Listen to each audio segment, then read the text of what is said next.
Okay, another example. Pause and copy. Pause and copy. Okay, you probably noticed I'm giving myself the answers here in my notes. And this is just as a little guardrail for me to make sure I don't make any mistakes and confuse anyone. Of course, on your quizzes and tests or midterms or whatever, you're not going to be given the answers. Maybe you will sometimes, but don't expect them. Okay, find the equilibrium price. Well, we set these two curves equal to each other. And sort out the intersection. Okay, thankfully the square roots cancel each other. So x is 75, x bar is 75. And, but that's not what the question's asking for. This is the equilibrium quantity. The equilibrium price, P bar, well, you just take this x bar and plug it in here or here. Doesn't matter. So I'll plug it into the second one because it's a little bit easier. And I get square root of 100, which is $10.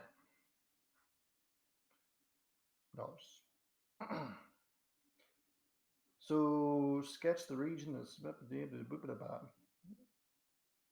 producer surplus. So this is a kind of hyperbolic function. This is a root function. You don't have to be super accurate in these sketches when we're talking about consumer surplus and producer surplus. I want you to just label the correct area with the correct name. So we're going to say root function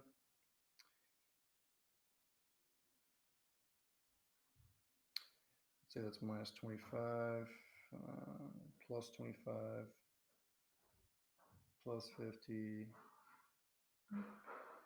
plus 75 there. Now let's see the root function. If I'm doing the root function, that's this guy. When I plug in 0, I get 5.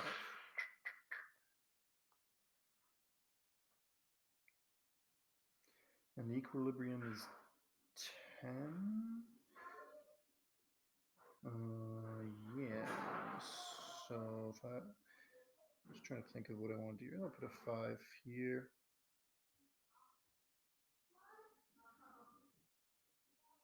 Maybe give myself a little bit more room. Why am I giving myself more room?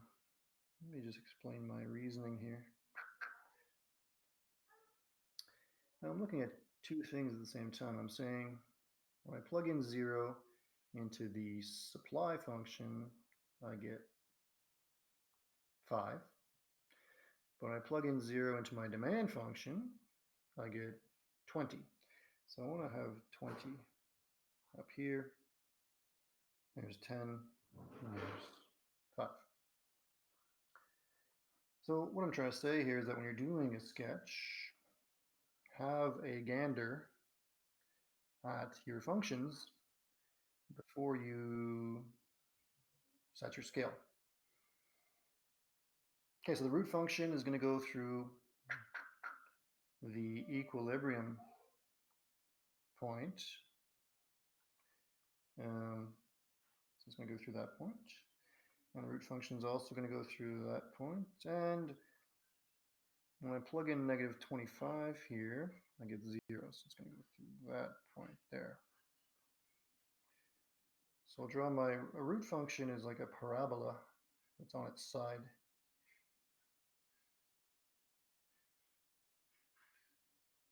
So something like that.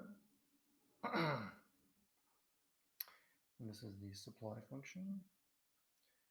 And then the demand function.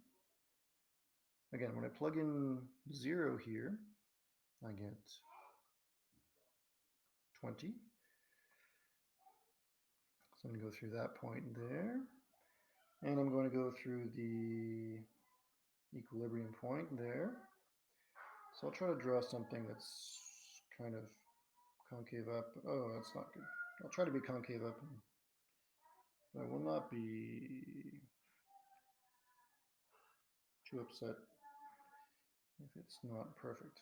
Okay, whatever. So here's my equilibrium point right here. I go horizontal line across, and then my producer surplus is that dude there. Whew. What's the question again? Sketch. Okay, and finally in part 3, I'm going to do the calculation. So calculation is producer surplus is this area here. So you can either memorize the formula or just understand how to do area between two curves. So if I'm going from 0 to 75 and I'm doing upper function is the 10 minus the lower function, which was that root function guy.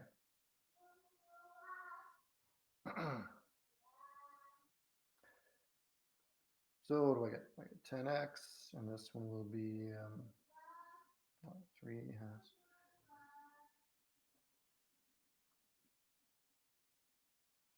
No, not 3 halves. Not 3 halves. No.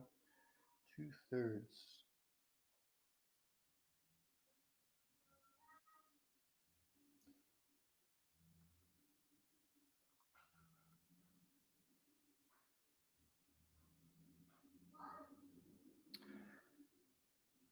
Okay, how did I get this? Let me just say I did sub u is equal to x plus 25. Okay, I've been doing this for, oh boy, I've been doing this for over 20 years now, so I don't need to do that out explicitly. But if you want to fill in the blanks, it's always good practice if your teacher kind of loses you. You know, don't be shy, don't be ashamed. Just copy it out, work it out. You will feel better in the end. Okay, one thing I want to say though is that you should be breaking this up. That's important. You should definitely be breaking this up into two parts here.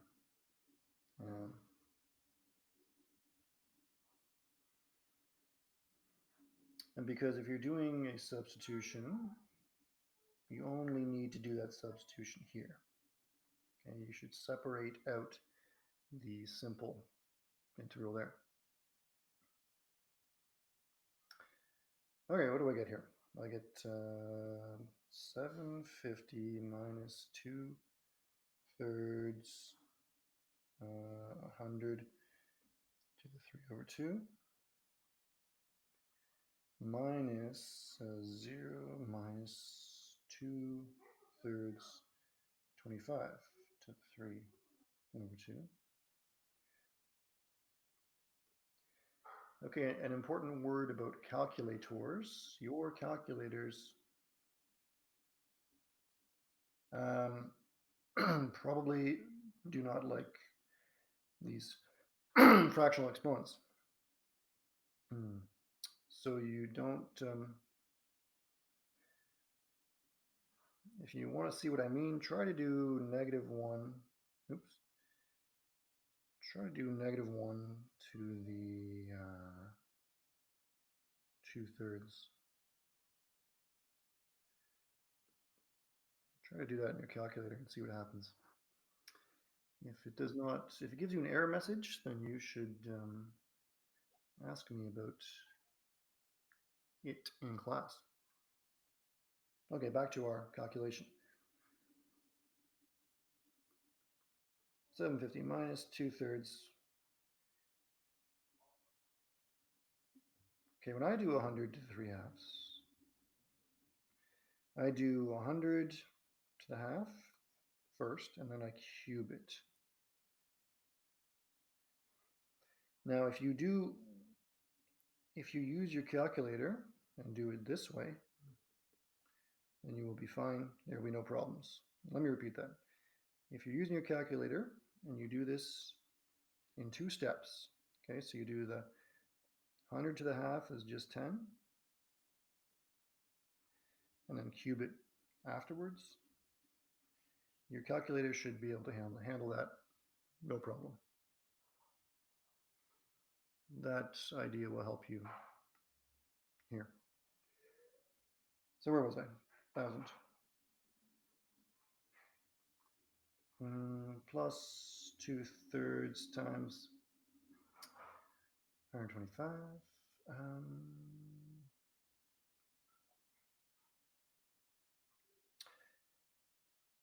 Let us do a factoring, because factoring is fun.